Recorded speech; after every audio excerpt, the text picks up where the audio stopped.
salamat sa ating Panginoong Diyos na muli ay tayo ay kaya muling pinagkaisa sa pag-alala sa kita ng ating Panginoong Diyos. At bago tayo mag-umpisa mga kapatid sa mga ito, ating muna buksan ng ating banal na aklat sa Romans chapter 15, verse 4 hanggang verse 6. Ating muna basahin.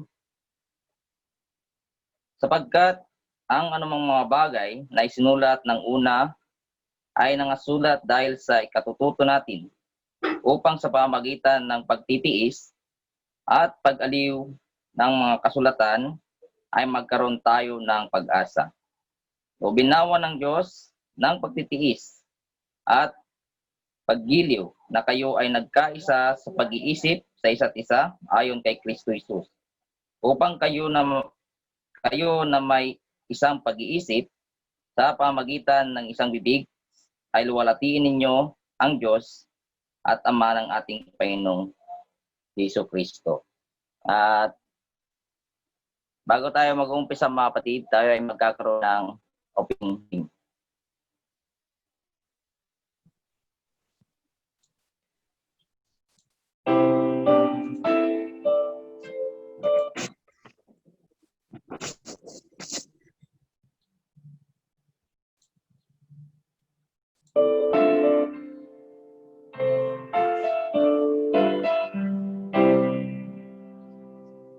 Lord Jesus, I have promised to save you to the end.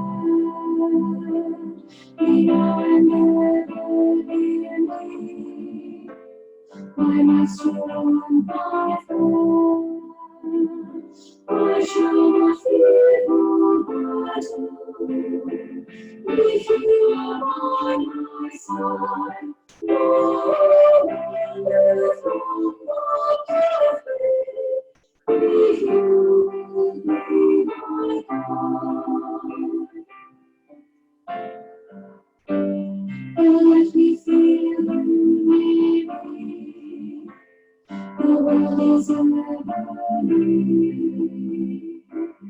I see the stars flash dazzle, the tempting songs I hear.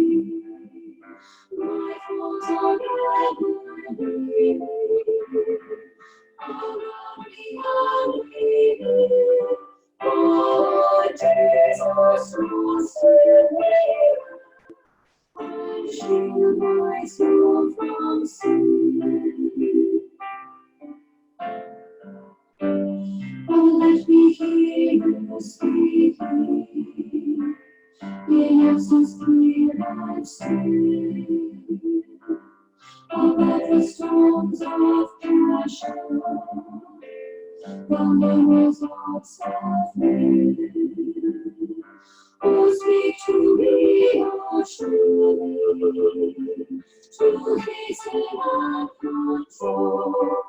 Oh, speak and weakness, oh, Lord, in all my soul. Lord Jesus, you have promised to walk and follow you, that when you bring the kingdom, it will be there too. And Jesus, I have promised to serve you to the end. Oh, let me grace will follow my master and my friend. Oh, let me grace will follow my master and my friend.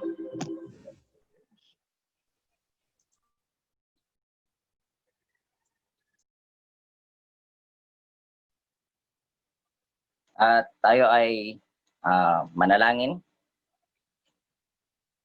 Dakilang manaming Diyos na siyang makapangyarihan sa lahat, na ngalang Yahweh.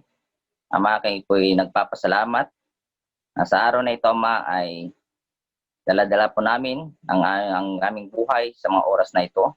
At gayon din sa kalakasan ng aming pangangatawan.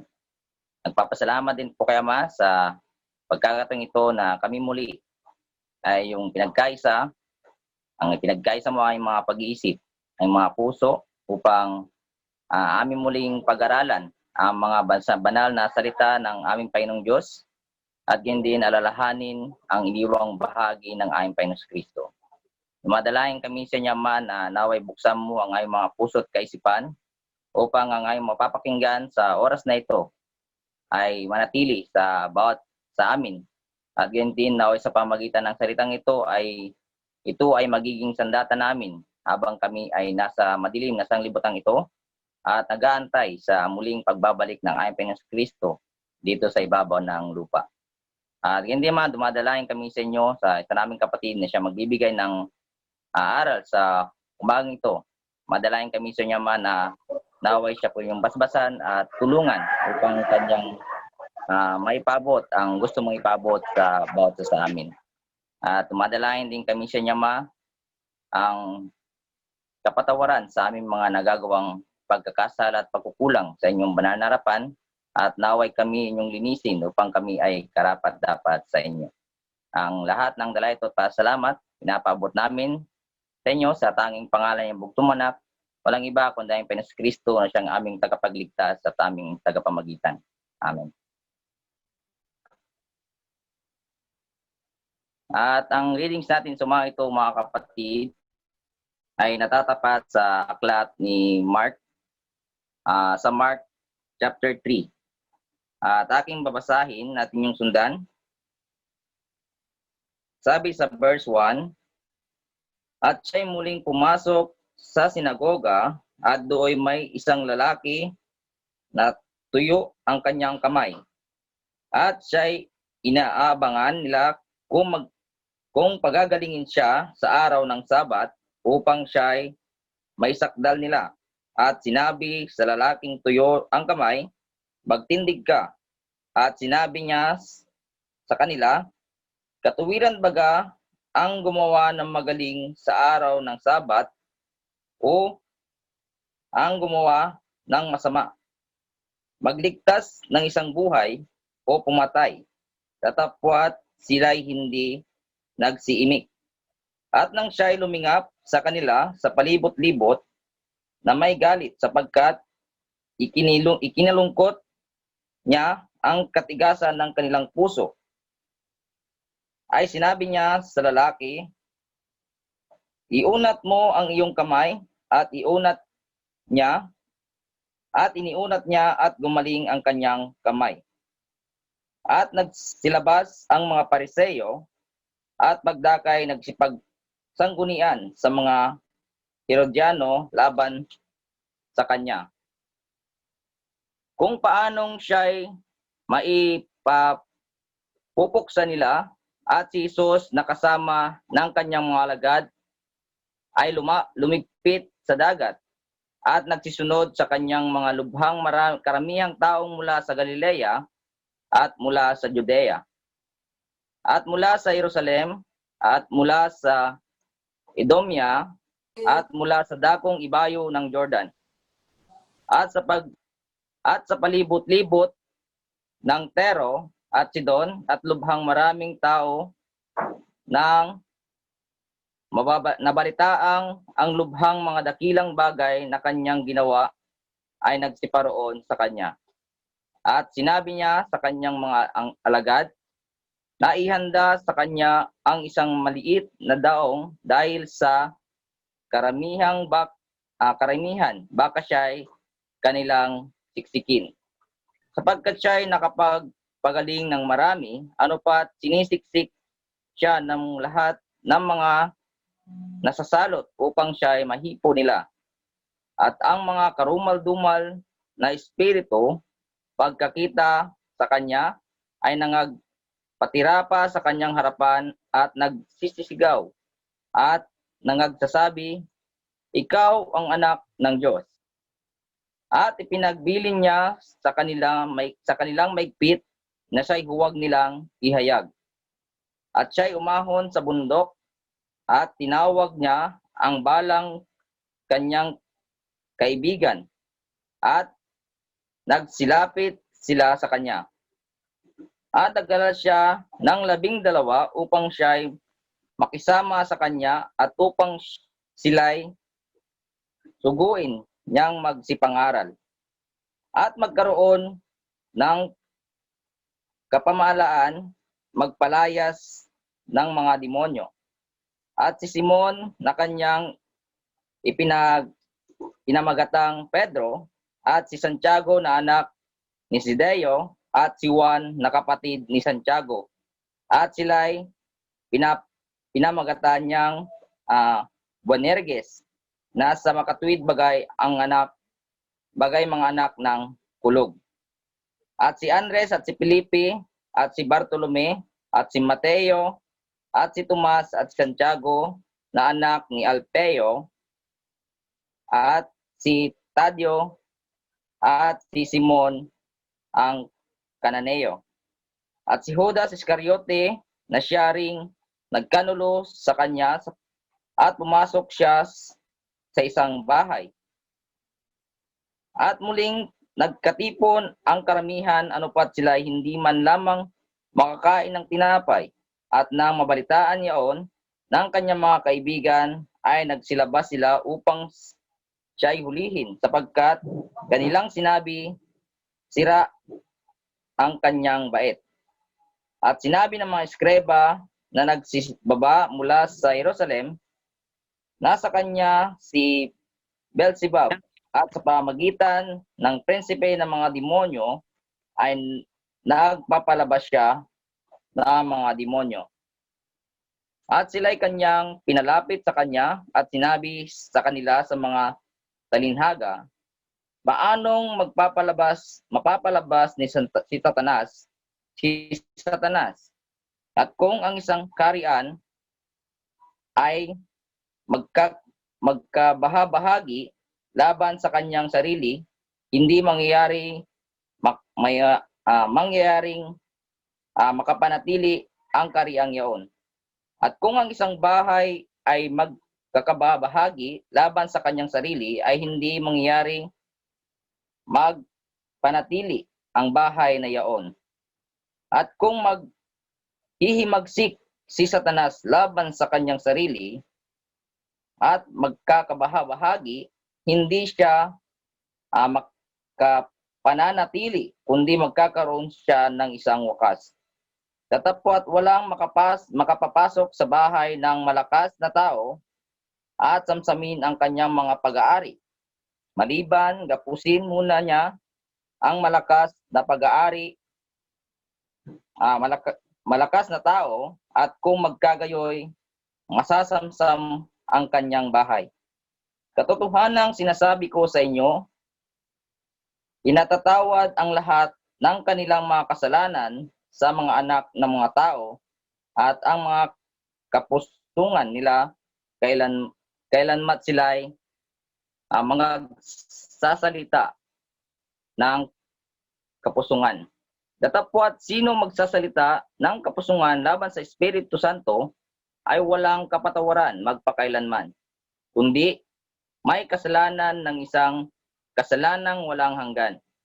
Sapagkat sinabi nila, siya'y may isang karumal-dumal na espiritu at dumating nga ang kanyang ina at ang kanyang mga kapatid at palibhasay nakatayo sila sa labas at nangagpasugo sila sa kanya na siya'y tinatawag.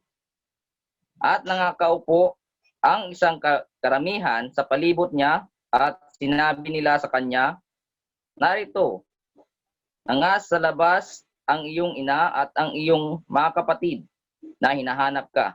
At sinagot niya sila at sinabi, sino ang aking ina at aking mga kapatid?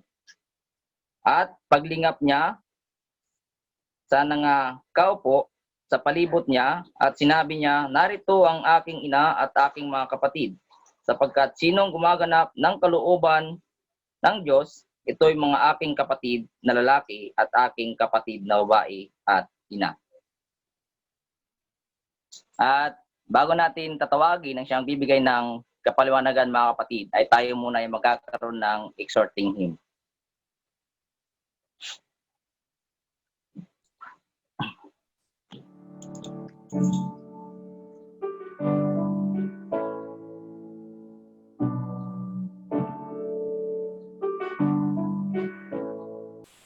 I wait in your sanctuary to behold your glory, the glory of my God and King. I bow down before you to worship and adore you, my God, the Holy One, the King. Leaving all my many burdens, also more and those uncertain, I approach you in the holy place. Gazing here upon your glory, touched by you, I am glory, not through my own effort, but your grace. I worship, I worship you. I worship, I worship you. I worship, I worship you.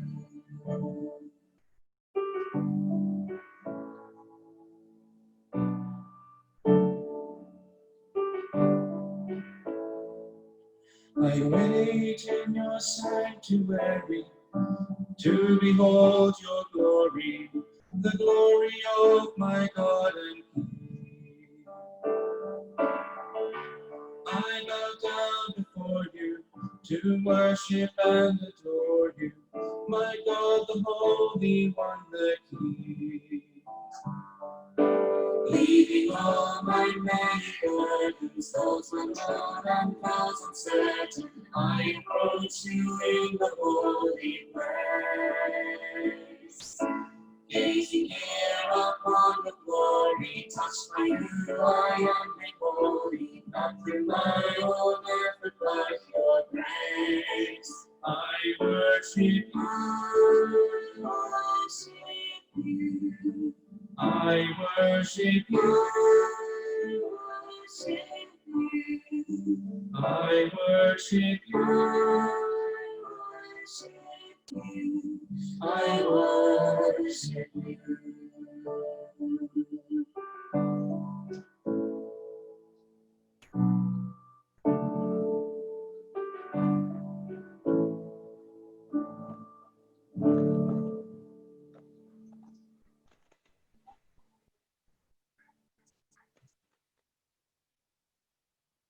At ating tatawagin mga kapatid ang siyang bibigay ng paliwanagan sa ating readings.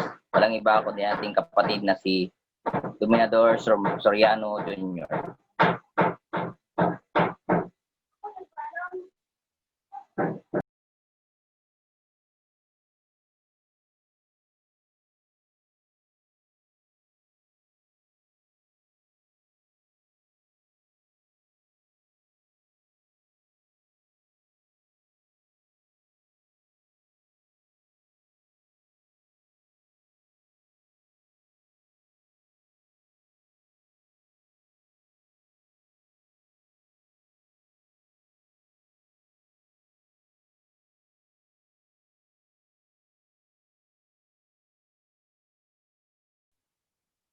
Magandang umaga mga minamahal na kapatid at mga kaibigan sa pangalan ng Panginoon sa Kristo. So, tayo muli ay nasa isang dugungan upang pag-aralan ang wikang. So, umagang ito ay napili ko ang Mark chapter 3 na reading natin sa linggong ito upang malaman natin ang binigay sa atin na aral ng kapatid ng Diyos sa dahil. So, why I chose Mark chapter 3 is because ang content ng Mark chapter 3 is napakaraming character na nakikita natin sa Mark chapter 3. pagkukunan natin sila ng mga aral.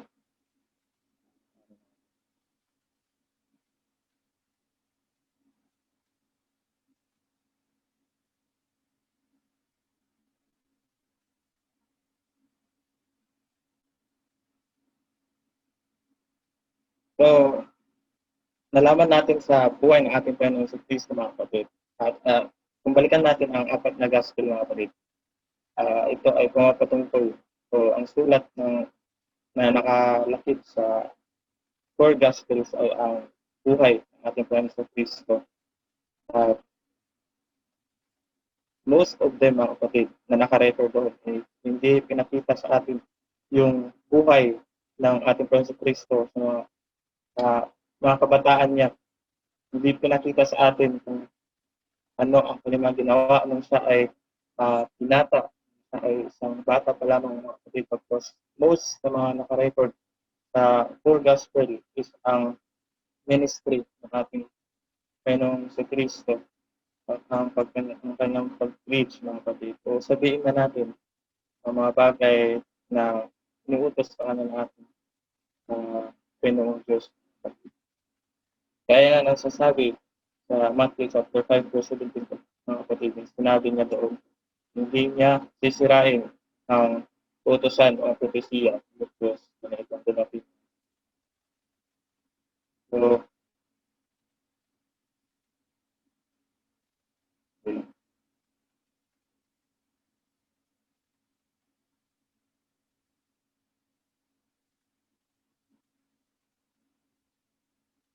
So, these times, mga kapatid, is nakikita natin ito yung mga panahon na kung saan ang ating Panginoon sa Kristo ay napaka-famous, mga kapatid.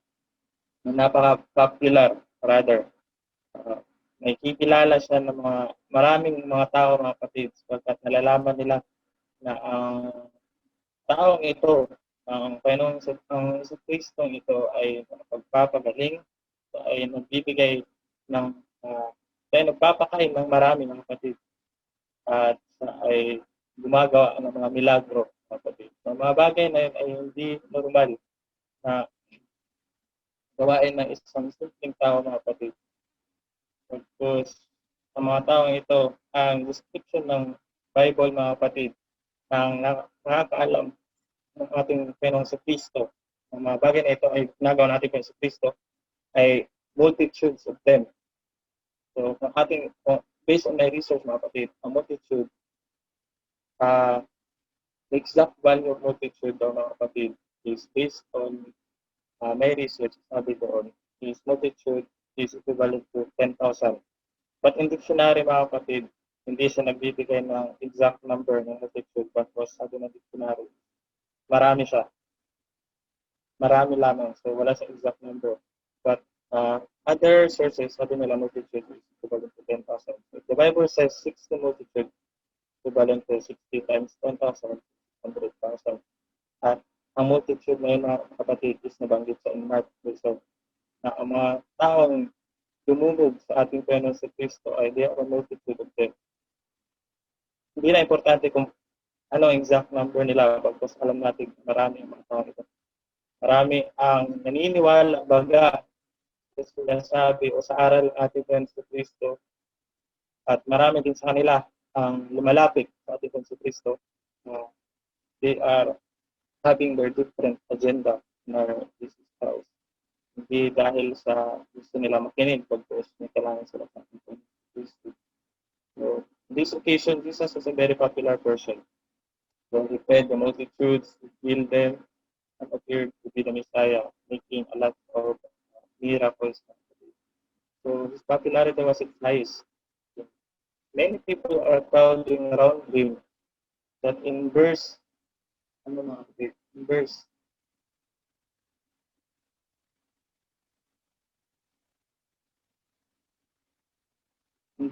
mga kapatid, nabanggit dito na kailangan niya pumunta sa isang bangka upang malayo sa mga napakaraming tao na dumulog. Another time, he went into the synagogue. So, may isang character dito, mga kapatid. Actually, dalawa silang character, mga kapatid, na nakitahan natin ng aral mamaya mga kapatid. Other one ay, the first character is the man with the shriveled hand, or ang taong may tuyong kamay mga kapatid. Kanyang nakasalubungan dun sa pumasok sa sinagoga. Kanya nakita isang taong ito na nakaupo baga. Tapos nakita niya na ang taong ito ay may tuyong kamay. At kanya itong tinulungan mga kapatid. At nang kanyang tulungan ang taong ito ay may isang karakter na pumasok mga kapatid. At yun ang nagbibigay ng maling akala sa kanya mga kapatid. At kilala natin sila kasi sila ang mga Pariseo mga kapatid. Some of them were looking for a reason to accuse Jesus. So, dito pala mga kapatid, kung ating basahin in previous chapter mga kapatid, in the first chapters, Mark, nakikita natin ang mga taong ito ay sumusunod sa ating Panginoon sa Kristo at tinikitaan nila o tinitignan nila ang ating Panginoon sa Kristo ng mga maling akala. Dahil ang mga bagay na ito ay nagbibigay ng hindi lugod sa kanilang mga sariling paningin mga kapatid. Against ito sa kanilang mga paningin.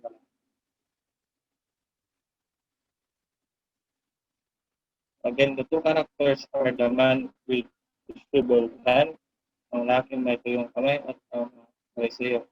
In verse 2, mga kapatid, na akong babasahin. At siya'y nabangan nila, ay verse 1 muna mga kapatid, at siya'y muling pumasok sa sinagoga, ang lalaking tuyong kanyang kamay. Siya'y nabangan nila kung pagagalingin siya sa araw ng Sabat upang siya'y nila. Nung nakita ng ating Panginoon sa Kristo mga kapatid, ang mga taong ito ay nakasunod sa kanya. Alam niya na ang motive ng mga Pariseo mga kapatid. Alam niya na ang motive ng mga taong kumakalaban. At dahil doon mga kapatid, mas pinapakitaan ng ating Panginoon sa Kristo ang mga taong ito ng mga bagay at siguro magbibigay ng inis ng kanilang mga kapatid. Pero ang ating Panginoon sa Kristo ay instead na kanyang kausapin ang mga taong ito ay siya ay gumawa ng healing mga kapatid at pinagaling niya ang lalaking ito na may tuyong kamay. Anong sabi niya mga kapatid? Ang sinabi niya dito mga kapatid ay magbibigay sa atin ng greater lesson mga kapatid. There are hidden messages that Jesus gave to us mga kapatid, not just to his disciples or the readers or the apostles mga kapatid, but also us the readers mga kapatid ng Bible.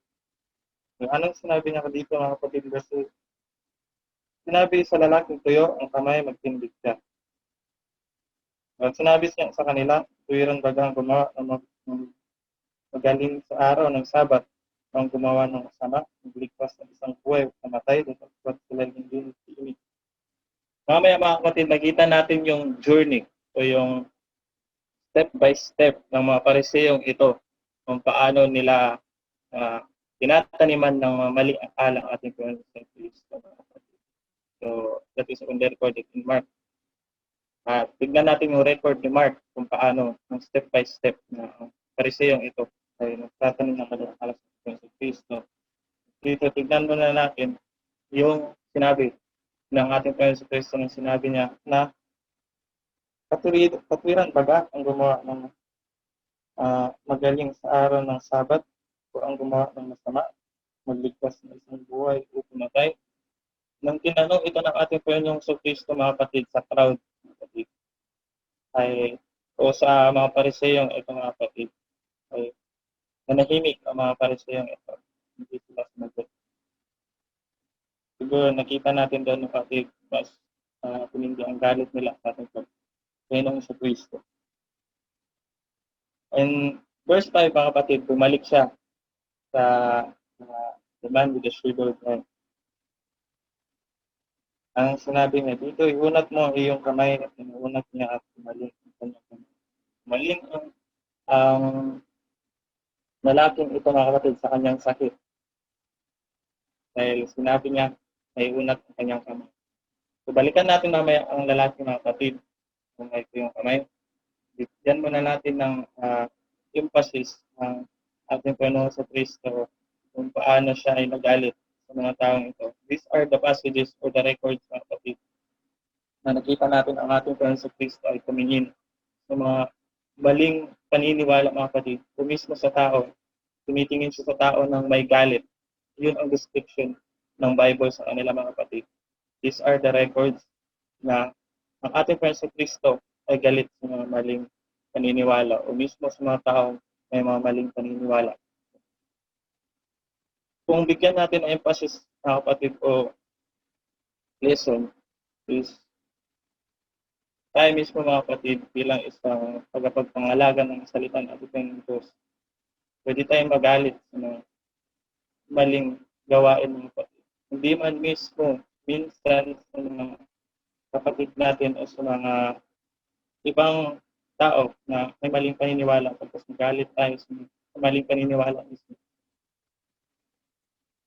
Balikan natin yung Pharisees mga kapatid. We look around at them in their deeply distressed their stubborn.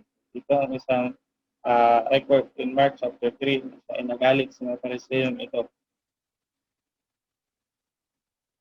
Pero ibig sabihin ng stubborn o hardness dito mga kapatid. So, ang stubborn o hardness na sinasabi dito natin po sa Kristo is ang pagmamatigas ng puso ng Pharisee ito mga kapatid. So when you say heart, it means their purpose na kapatid. We all shared one heart, or we all shared one purpose mga kapatid.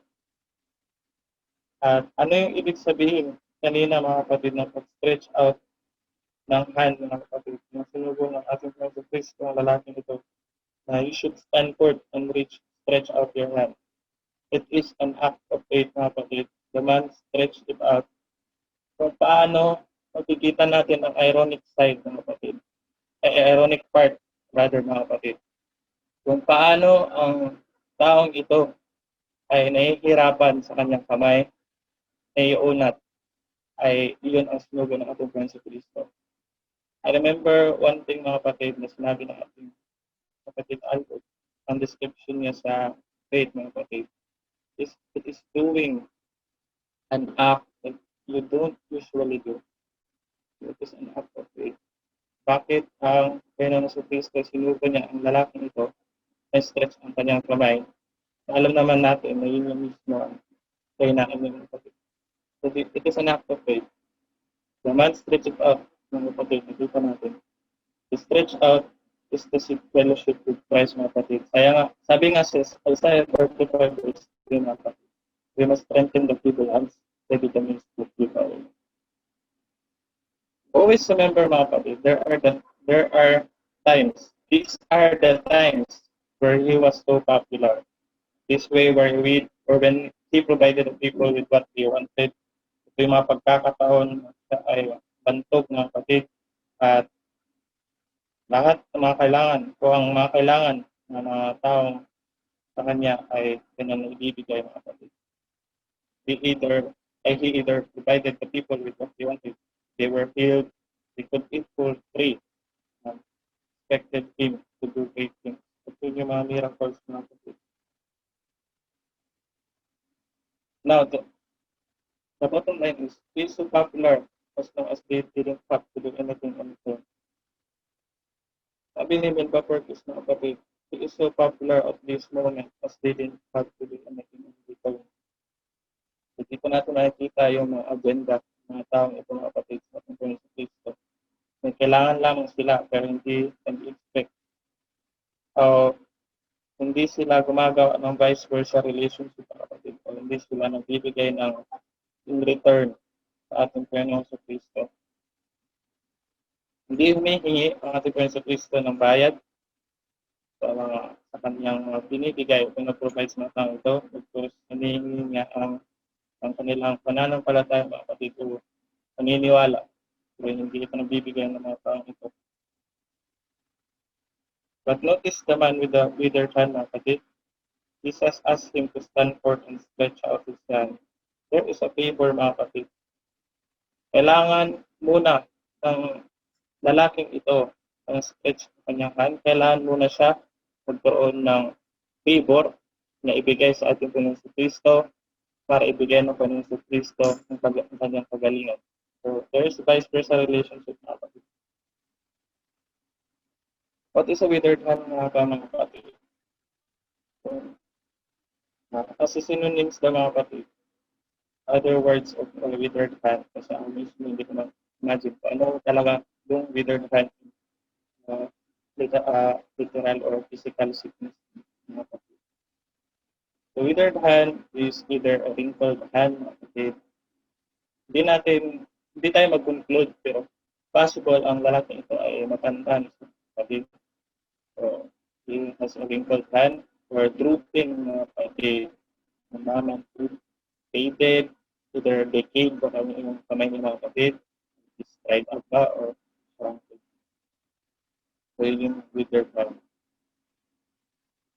Now, ngayon mga kapatid, balik tayo sa mga Pharisees mga kapatid. Ano ang nakita ng ating Panginoon si Kristo at tayo mismo mga kapatid? Ano yung nakita natin na lesson na nangyayaring ito mga kapatid? It was easier to heal a man with his shriveled hands and to heal the man with his shriveled heart. Mas mabuti pang mas madaling pagalingin ang taong may yung kamay, may yung puso mga kapatid. So, nakita ng ating Panginoon si Kristo ang mapalasiyan ito nilang yung puso ng kapatid. At may paniniwala sila na pagbubuti lamang sa mga sarili. So, kaya nga sinabi ko kanina mga kapatid, yung step by step ng ating ng mga pariseyong ito na nagtatanim ng galit at ng akala sa ating Panginoong si Kristo, ang ating susundong mga kapatid. Nakikita natin first na attempt nila mga kapatid is in Mark chapter 1 verse 25 when they question inwardly mga kapatid. Sabi nila, ano nga ba ang aral na ito? Ito ba isang bagong aral? Kung nakita nila ang ating Panginoong sa Kristo na nag-aaral ng salita ng ating Panginoong Diyos. Yung kanyang ministry mga kapatid. At ang maparesyo yung ito ay napagtanto nila mga kapatid. Naisip nila inwardly mga kapatid. Kaya an inward question sabi nila, ano ba ang aral nito? Ito ba isang bagong aral? At doon nga mga kapatid, nagkaroon sila ng curiosity at sinundan nila ang ating Panginoong si Kristo. So, second mga kapatid, attempt nila is they ask his disciples. Ating babasahin mga kapatid in Mark chapter 2 verse 16. Ating nandito. At nang makita ng mga eskriba at mga pariseyo na siya'y kumakain kasalo ng mga makasalanan at ng mga maniningil ng buwis na nagsipagsabi sa kanyang mga kalagad, ano ito na siya'y kumakain at uminom ng kasalo ng mga maniningil ng buwis at ng mga kasalanan? So, nakita niya na ang sa Kristong ito, ang Panginoong sa Kristong ito ay kumakain kasama ang mga makasalanan. Tama ba ito? Sa araw mismo ng Sabat, ginagawa nila ito. So, the third one mga kapatid is mismo sa chapter na ating pinag-aaralan in verse 24. I think they openly accuse pa mga kapatid in chapter 2 pa pala. Kapatid. In verse 24 mga kapatid. Before nung chapter 3 na nagkaroon sila ng masamang plotting mga kapatid. So, punta muna tayo in verse 24 chapter 2. At sinabi sa kanya ng mga pariseo, narito, bakit ginagawa nila sa araw ng Sabat ang hindi matuwid? So, ito, question na mga pariseo. Una ay sila muna nagkaroon ng inward question, sarili nila. Pangalawa ay lumapit sila sa ating sa mga disipulo, mga kapatid, sa mga alagad natin sa Kristo. Pangatlo ay they openly ask them, or Jesus Christ, openly accused na maraming tao hanggang sa the fourth, mga kapatid, or lastly, mga kapatid, in verse 6 na ating reading, they plot the murder of Jesus Christ, mga kapatid. Ilabas mga pariseo at pagdakay nagkapagsanggunian sa mga Herodiano laban sa kanya kung paano siya may pupunta nila mga kapatid. Sa araw mismo ng Sabat mga kapatid, ang mga taong ito ay nagpa-plot ng murder against other people mga kapatid.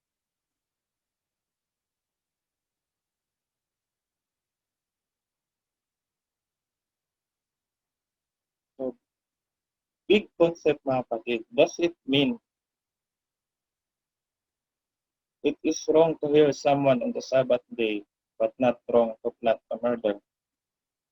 That's the question mga kapatid.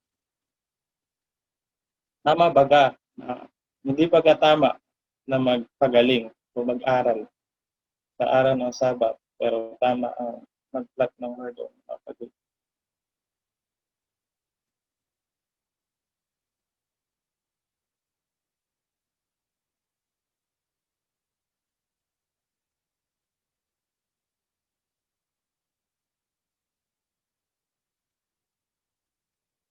So then Jesus needed solitude mga kapatid for thoughts and prayer, but a great multitude came to follow him. After nun mga kapatid, nung nagkaroon sila ng discussion o kita natin usapin nila ng mga pariseyong ito at ang ating Panginoon Kristo, nang gumaling na ng lalaking ito mga kapatid na may tuyong kamay, kailangan niyang kumaroon sa isang solitude place mga kapatid para magkaroon thoughts and prayer mga kapatid. At still, dito pa rin ang mga multitude mga kapatid o dumog. May dumog pa rin na nangyayari mga kapatid. So many people came to him and this allowed him to complete his preaching before having to deal with the inevitable sick hope. So dito mga kapatid, alam natin na ating Panginoon Kristo ay may duty pa rin mga kapatid na gawain sa araw na ito. So kailangan niyang kumaroon sa bundok mga kapatid. At doon lamang ang kanyang nalalaman na isang lugar kung paano siya ay makapag bigyan ng comfort sa kanyang sarili at makasama niya ang pananalangin ng ating Panginoong Diyos natin. So Jesus went up on a mountainside because Jesus needs solitude for thoughts and prayer. So these are the records na kapatid. Nakikita natin ang ating Panginoong Kristo whenever he wanted thoughts and prayer, or he wanted or he needs solitude and prayer, he went to a solace place. So, nahimik na lugar mga kapatid. So, one study na naalala ko mga kapatid, na Brother Sack, nung sinabi niya, nung study niya about kay Jesus, na dinala niya kami sa situation ng disciples mga kapatid. Kapag daw si Jesus kasama mo, sa yung klase ng tao na pag-gising sa umaga, wala na sa isang bahay. Hindi mo na siya kasama sa isang bahay. So, makakasalubungan mo na lang siya sa labas dahil galing siya sa isang tahimik na lugar o sa bundok dahil galing siya nananalangin ng kapatid. Hindi ko kalimutan yung scenario ng kapatid. So, that's the kind of person Jesus is. Ano na lang, ganitong mga tao, mga kasama mo araw-araw ng kapatid. Na magkakaroon tayo ng lessons ng araw-araw. So, ito yung record ni Mark sa kanyang kapatid. In the morning, rising up a great while before day, they went out and departed into a solitary place. So, ano pa ang duty ng ating Panginoon Kristo? Bakit siya pumunta sa bundok mga kapatid? Bakit kailangan niyang pumunta ng bundok? Mamaya makikita natin mga kapatid, bakit ang ating Panginoon Kristo ay pupunta sa bundok o sa isang tahimik na lugar? So, bakit bago gumawa ng desisyon ng ating Panginoon Kristo? Pwede kaya sabihin natin mga kapatid na bago gumawa ng desisyon ng ating Panginoon Kristo ay kailangan mo muna kumaroon at manalangin sa ating Panginoong Diyos. So before Jesus made this deliberate choice of 12 men, so this is his duty mga kapatid, kailangan niya lang mag-appoint ng kanyang mga disipulo mga kapatid. Before Jesus made his deliberate choice of 12 men, before they captured him, he spent the night with his Father. So, nakikita natin mga kapatid na buhay man ating Panginoon sa Kristo, parte na ng buhay niya, mananalangin niya mga kapatid o tayo pumaroon sa kanyang ating Panginoong Diyos upang hingin ang tulad ng kapatid. Before anything else, kailangan niya muna maroon at may na pahintulot sa ating Panginoon Diyos. So, magbibigay ako ngayon ng dalawang comparison ng two types of people, mga kapatid. We will consider the characters of the Christian, not just Christ religions, but also Christians. So, the Christians are either these two types of people, mga kapatid. Sometimes we are like the multitudes, sometimes we are like the disciples or apostles, mga kapatid.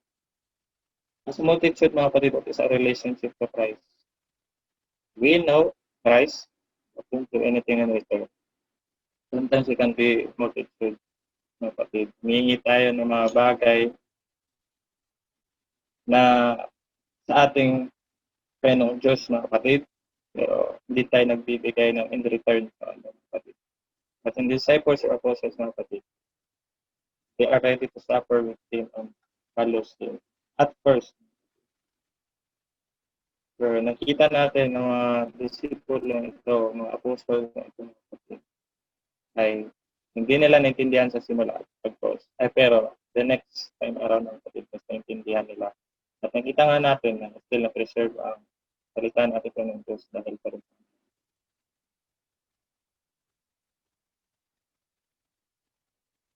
So what is their meal, mga kapatid? As multitude, their meals are power, ego, wealth, and knowledge, mga kapatid. Yung araw-araw na pagkain nila, mga kapatid. So as a disciples or apostles, their meals are meat and drink to do the will of God. So saan tayo mismo sa dalawang klase ng tao ito, mga kapatid?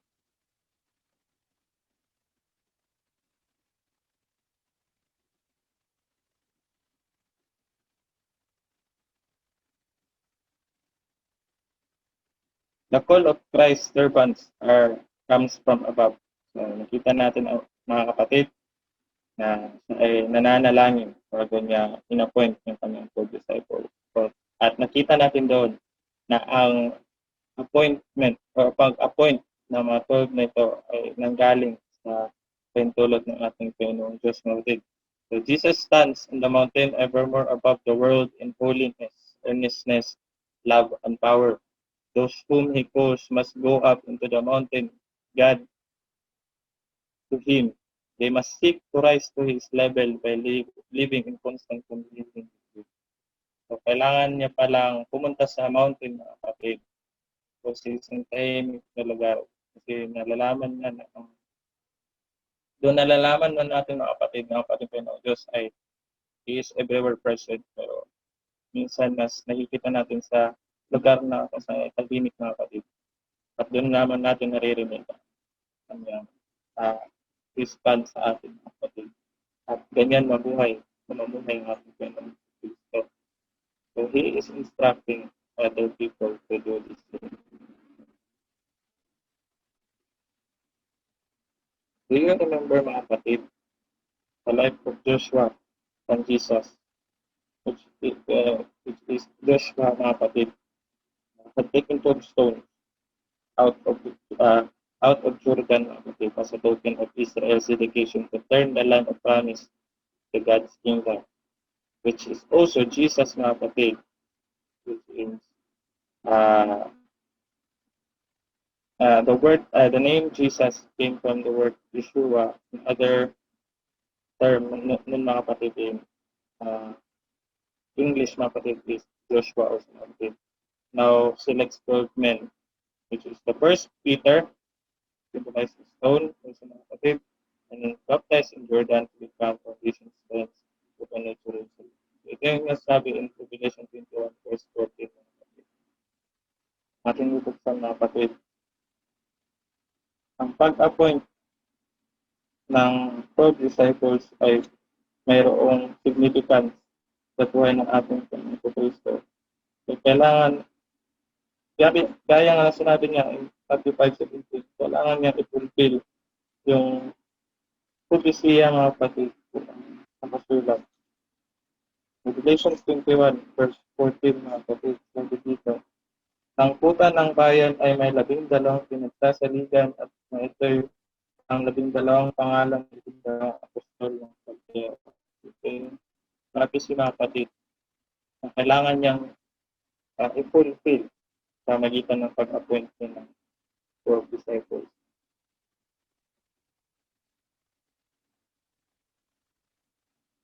Ano baga ang kailangan na duty ng 12 disciples ng kapatid? Bakit kailangan niya magkaroon ng kalagad niya? So, kasama niya. These are the duties na kailangan nilang i-fulfill mga dito. Ating babasahin in verse 14 ng ating reading. Babasahin sa English. In Mark chapter 3, verse 14 to 15, ating babasahin ulit. And he ordained 12 that they should be with him. That means fellowship, kapatid. And that he might send them forth to preach. Kailangan niya mag-appoint na 12 disciples to preach the word. And verse 15, to have power to heal sicknesses and to cast out devils. Heal, mga kapatid. Not just literally, mga kapatid, physical healing, but also spiritual healing, mga kapatid. So these are the duties of the 12 disciples. So yung qualifications or duties rather nila, mga kapatid, after sila ay na-appoint ng 12 disciples. It is difficult to see how Jesus could have chosen from any other than the poor and significant class of Galilee.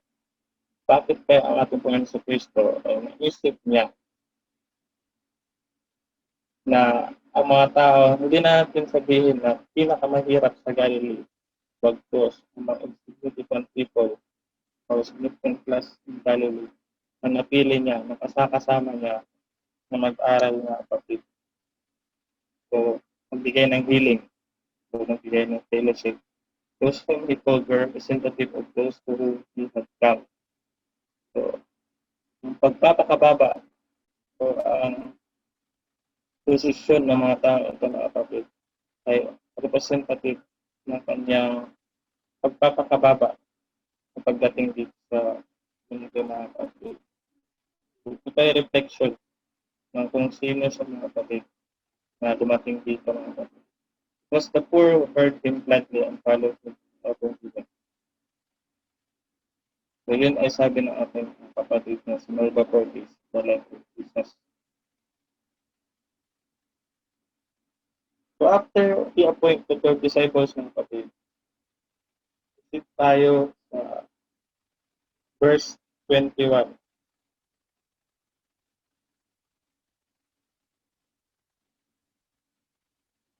Nilagay ko dito ang 3 klase ng version ng Bible ng kapatid para makita natin kung ano yung nagkakaiba nila. Para alam natin sila ay may parehas ng point, mga kapatid. So, bibigay sila ng emphasis sa character na sinabi nila dito sa verse. So, in HGB, mga kapatid, ang binanggit nila dito ay binanggit dito friends, mga kapatid, ay pumunta roon sa kanya. Pero in ESV and NIV, family na ito, mga kapatid. So, naniniwala tayo, mga kapatid, na ito ay ang pamilya niya, mga kapatid. Nakita nila ng ating Panginoon sa Kristo ay gumagawa ng mga bagay na gano'n sa sinagoga, mga kapatid. Ay alam nila na ang buhay ng ating Panginoon sa Kristo ay mapapahamak sa mga kapatid kaya sa mga gawain na yun. So, kung ang pamilya niya ay madali pumunta doon, mga kapatid, at pumunta nila kung ano ang ginawa ng ating Panginoon sa Kristo. And they said also in NIV, mga kapatid, he is out of his mind. At this time, mga kapatid, hindi pa sila masyadong naniniwala sa ating Panginoon sa Kristo. Even his own family.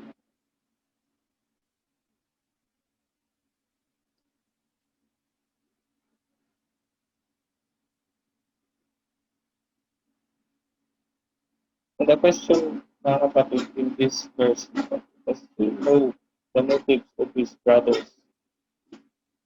Alam niya na ba ang motibo ng kanyang mga kapatid at this time bakit siya ay hindi nakikita natin in preceding verses mga kapatid kung ano yung turing niya sa mga tao.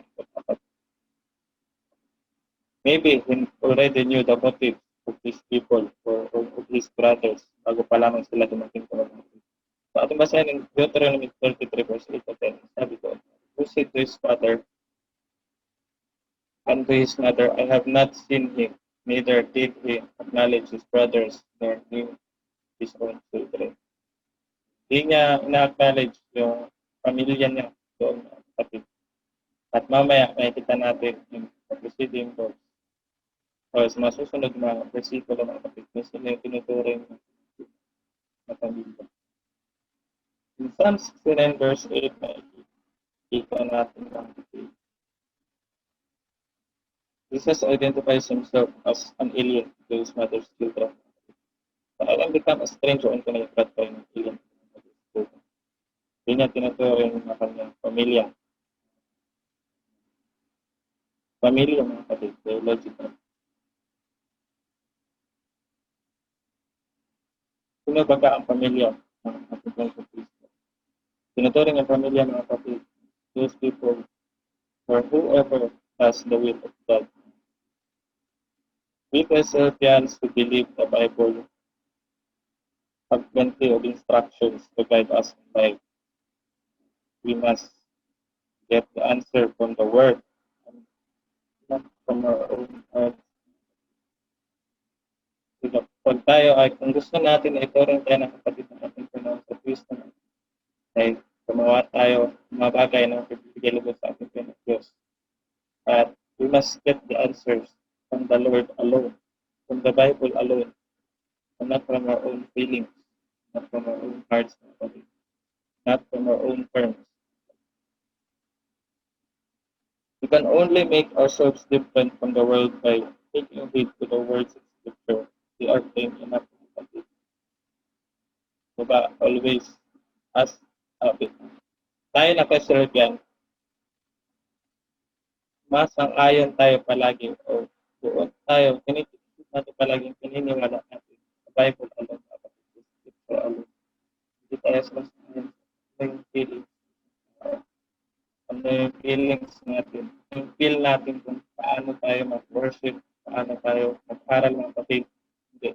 Ginagawa natin ito based on what is recorded in the Bible. That is, I think, plain enough. Sabihin natin na ginagawa natin will na natin. Hindi yung sarili natin. To wrap up mga kapatid, before to wrap up, we must not suppose that the words regarding the evil human heart and the worthlessness of the flesh only apply to other people.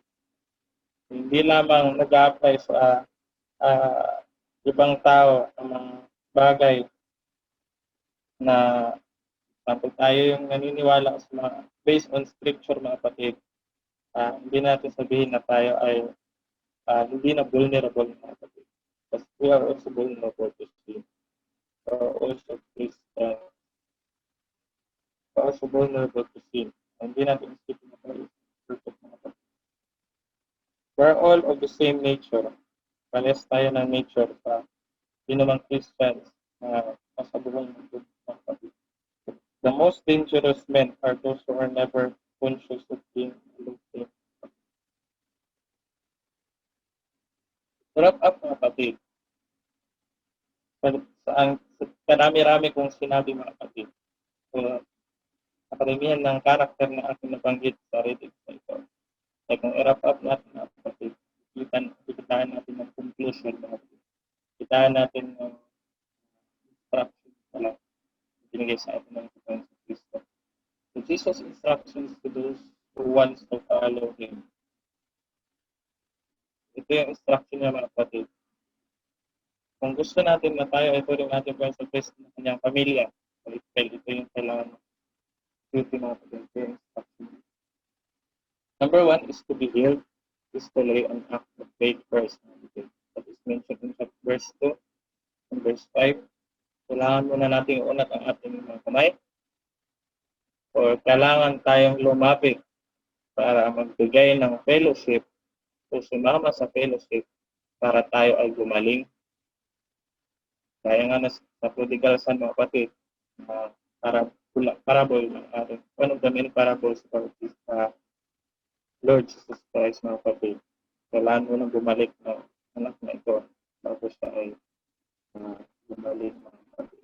Number 2, mga kapatid, to heal over plotting a murder on Sabbath day. To heal and to be healed on the Sabbath day is far more greater than plotting a murder, mga kapatid. Next is to be angry and force doctrine. Okay lang na magalit tayo sa mali, mga kapatid. Okay lang na magalit tayo. Pero, nalanin natin, mga kapatid, pwede tayong magalit, pero huwag tayong mag-work. The fourth, mga kapatid, is solitude for thoughts and prayer. So, ito yung kailangan na meron tayo kapag tayo ay nananalangin. Kailangan natin ng solitude, mga kapatid. Hindi man literal na solitude, mga kapatid. Pero minsan kasi ng tao, easily distracted tayo. Hindi naman siya requirements na saka lang tayo mag-pray sa simbahan o sa call natin, mga kapatid. Hindi natin yung pag-gali, mga kapatid. Pwede tayo mag-pray kahit saan. So sometimes kasi people can be easily distracted. At minsan nagkakaroon tayo ng focus sa tahimik na lugar. Ganyan mamuhay ang ating Panginoon Kristo. Fifth, mga kapatid, Christ prays to God before any decision. Before any decision, bago sa mag-appoint ng 12 disciples, kailangan pumunta sa ating Panginoong Diyos. Pumunta manalangin ng tulog. Number 6, mga kapatid, can preach to anyone. Pwede kang makapag-preach kahit sino. Hindi niya inuna kanyang pamilya, mga kapatid. Inuna niya mga tao, mga kapatid, na nangangailangan. The 7, mga kapatid, is he does the will of God. I think that number 7 covers the overall instruction, mga kapatid.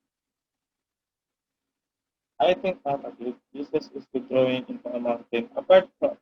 Jesus is withdrawing into a mountain, apart sometimes for privacy and prayer, but maybe sometimes he is instructing to his followers, mga kapatid. Mark chapter 3, why I choose Mark chapter 3, mga kapatid, hindi lang sa mga lessons, mga pupunan natin sa mga sinagot ng ating Panginoon sa Kristo o sa mga sinasabi ng ating Panginoon sa Kristo. Tapos nakita natin sa buong record ng Mark chapter 3 kung paano niya tayo ini-instruction kung ano ang dapat natin gawin para may turing tayo ng isang pamilya niya. O paano tayo may sama sa isang congregation ng ating Diyos. Dapat pa tayo sa kingdom, mga kapatid, na darating. O dapat pa tayo sa everlasting life. Okay? So dito makikita natin, mga kapatid, na napakalakas ng action, mga kapatid. Napakalakas ng impact when you act something you talk, mga kapatid. You act your talk. Okay? Dahil hindi man nagkakaroon lang tayo ng confusion minsan sa pag-aaral natin ng ating Kristo. Hindi tayo nagkakaroon ng confusion sa ating Kristo.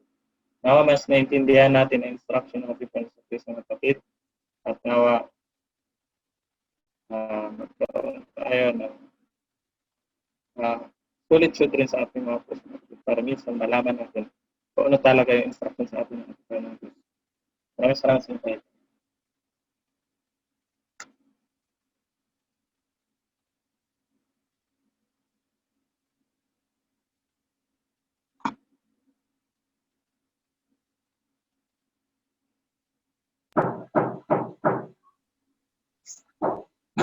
Maraming salamat, kapatid na Dom Soriano Jr. sa pagbibigay mo ng magandang aral sa umagang ito. Tama, mga kapatid, ang ating napakinggan sa umagang ito, mga kapatid, ay tumanimnawa ito sa ating mga puso at kaisipan at magamit natin ito sa pang-araw-araw natin pumuhay habang tayo ay nag-aantay sa muling pagbabalik ng ating Panginoon Kristo dito sa ibabaw ng lupa. At sa muli, mga kapatid, maraming salamat sa iyo, kapatid na Dom Soriano Jr. sa pagbibigay mo ng aral sa umagang ito. At tayo nadako sa napakahalagang programa natin sa umagang ito, ang pagtanggap natin sa iniwang bahagi ng ating Panginoong Kristo, ang tinapay at ang bino na siyang sumisimbolo sa katawan at dugo ng ating Panginoong Kristo. At bago natin ito tatanggapin mga kapatid, ay ating munang buksan ang ating banal na aklat sa sulat ni Apostol Pablo in 1 Corinthians chapter 11, verse 1 and 2, then verse 23 hanggang verse 29. Nabi in verse 1, maging tagatulad kayo sa akin na gaya ko naman kay Kristo. Kay aking pinupuri nga na sa lahat ng mga bagay ay naaalala ninyo ako at iniingatan ninyong matibay ang mga turo na gaya ng binigay ko sa inyo. Verse 23, sapagkat tinanggap ko sa Panginoon ang ibinibigay ko naman sa inyo, na ang Panginoong Sos ng gabing siya'y ipagkanulo ay dumampot ng tinapay. At nang siya'y makapagpasalamat ay kanyang pinagputol-putol at sinabi, ito'y aking katawan na pinagputol-putol dahil sa inyo. Gawin ninyo ito sa pag-alaala sa akin. At ganyan din naman hinawakan ang saro pagkatapos na makahapon na sinasabi, ang sarong ito ay siyang bagong tipan sa aking dugo. Gawin ninyo ito sa tuwing kayo magsisiinom sa pag-alaala sa akin. Sapagkat sa tingkanin ninyo ang tinapay ito at inumin ninyo ang sarong, ay nahayag ninyo ang pagkamatay ng Panginoon hanggang sa dumating siya. Kaya't ang sinong kumain ng tinapay o inom sa sarong Panginoon ay nararapat ay makasala sa katawan at dugo ng Panginoon. Datapwat siya sa atin ng tao ang niyang sarili at sa kumain ng tinapay at uminom sa saro, sapagkat ang kumakain at umiinom ay kumakain at umiinom ng hatol sa kanyang sarili kung hindi niya kinikilala ang katawan ng Panginoon. Kaya bago natin tatanggapin mga kapatid ang tinapay, tayo muna ay manalangin. Manaming Diyos na siyang makapangyarihan sa lahat, nagpapasalamat kami muli sa inyo, Ama, na sa mga oras na ito ay kami ay nagkaisa at napakinggan ang iyong mga banal na salita. Naway ang mga aral na ito ay panatilihin nawa ito sa aming mga puso at kaisipan at ito nawa ay magamit namin sa pang-araw-araw ng paumuhay. At sa mga oras na ito, Ama, ay aming tatanggapin ang tinapay na siyang sumisimbolo sa katawan ng aming Panginoong Kristo. Dumadalain kami sa inyo, Ama, na bago pa namin ito tanggapin, ay inyo po nawa itong basbasan at gawin din nawa sa amin na siyang tatanggap. Ay sa pamagitan ng tinapay na ito ay magkaroon kami ng matiling matibay ang aming pananampalataya sa aming Panginoong sa inyo at sa aming Panginoong Kristo. At ang lahat ng dahil ito pinapabot namin, tanging pangalan ng aming Panginoong Kristo. Amen. At ating tanggapin mga kapatid, ang tinapay bilang simbolo sa dugo at katawan ng ating Panginoong Kristo.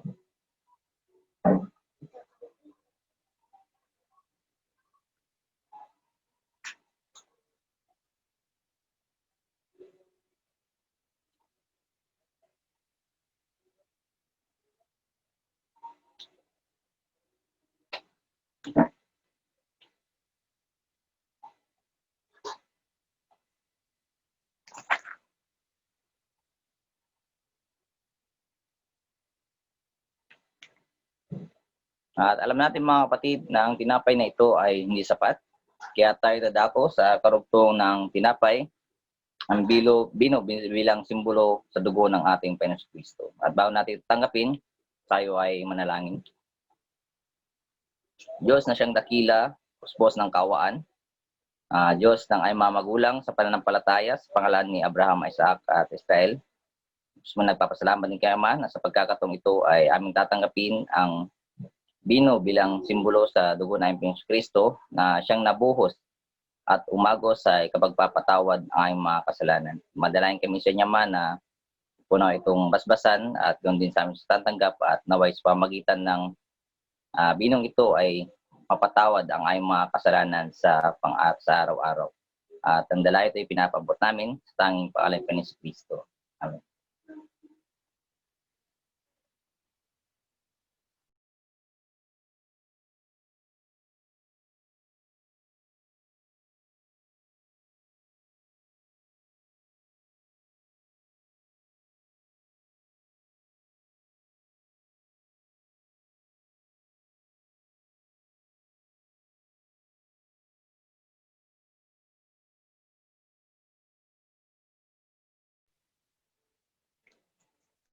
At tayo ay magkakaroon ng isang awit bilang memorial team.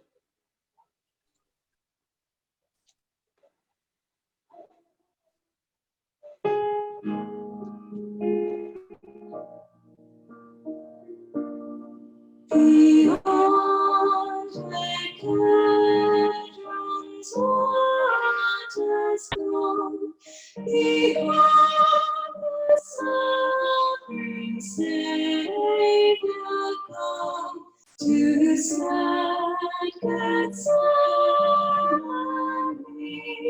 His countenance is all divine. Yet grief and bliss in every line. He bows beneath the sins of men.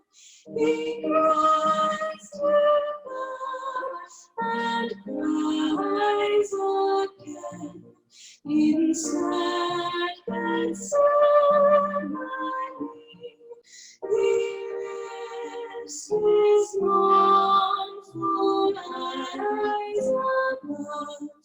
My Father, come, this God remove.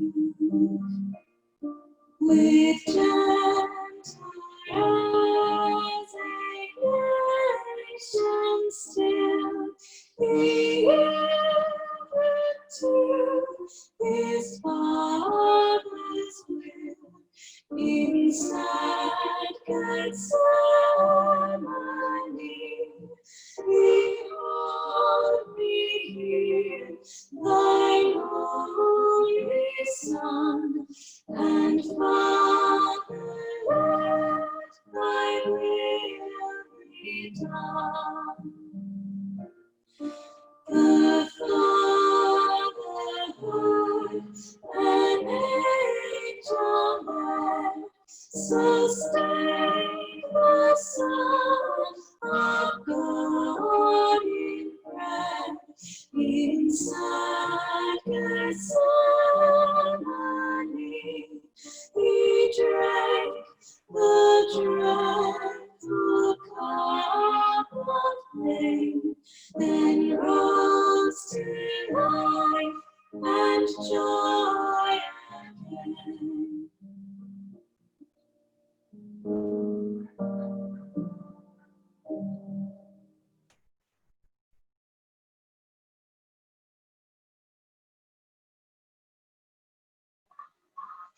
Tayo nadadako mga kapatid sa karuktong ng ating programa, ang announcement. At bilang announcement mga kapatid, sa susunod na Sunday, August 24, ang magbibigay ng exhortasyon at magiging readers natin ay magagaling sa Maelag Ecclesia.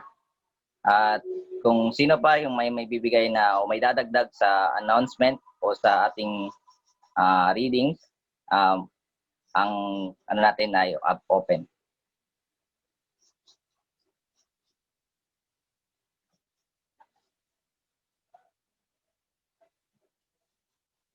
At kung wala na mga kapatid, tayo ay magkakaroon ng closing hymn at pagkatapos ng closing hymn ay ating hilingin kay kapatid na Judel James ang siyang bibigyan ng closing prayer.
Okay, let us pray. Dakilang Diyos na makapangyarihan sa lahat, maraming salamat po sa iyong gabay patnubay sa amin. Maraming salamat din po sa pagbibigay mo sa amin ng pagkakataon upang muli naming ihanda ang aming mga sarili, palakasin ang aming pananampalataya sa pamamagitan ng iyong mga salita, lalo tigit ang pag-alaala sa iniwang bahagi ng aming Panginoon-Kristo, ang batayan at pundasyon ng aming pananampalataya. Maraming salamat po sa iyong mga kaloob na salita sa amin, na siyang nagbigay sa amin ng kalakasan ng aming pananampalataya at magsisilbi itong ilaw habang kami patuloy na naglalakad sa madilim at masalimot na sanglibutan ito. At sa aming paghihiwalay, Ama, marami iyo nawang ibigay sa amin ang iyong mga anghel upang kami ay bantayan at ilayo kami sa anumang kapahamakan. Lagi mo po namin dalangin ang pagbibigay mo sa amin ng kalakasan ng aming pananampalataya habang kami ay patuloy na naglalakad at sumasagupa sa mga problema sa buhay sa pangkasalukuyang mundong ibabaw na ito. Muling po namin ang kapayapaan sa bansang Israel at ang muling pagbabalik ng aming Panginoong Jesucristo. Ang mga dalangin ito ay lubos po namin pinabot sa tanging pangalan ng aming dakilang sardote, ang aming Panginoong Jesucristo. Amen.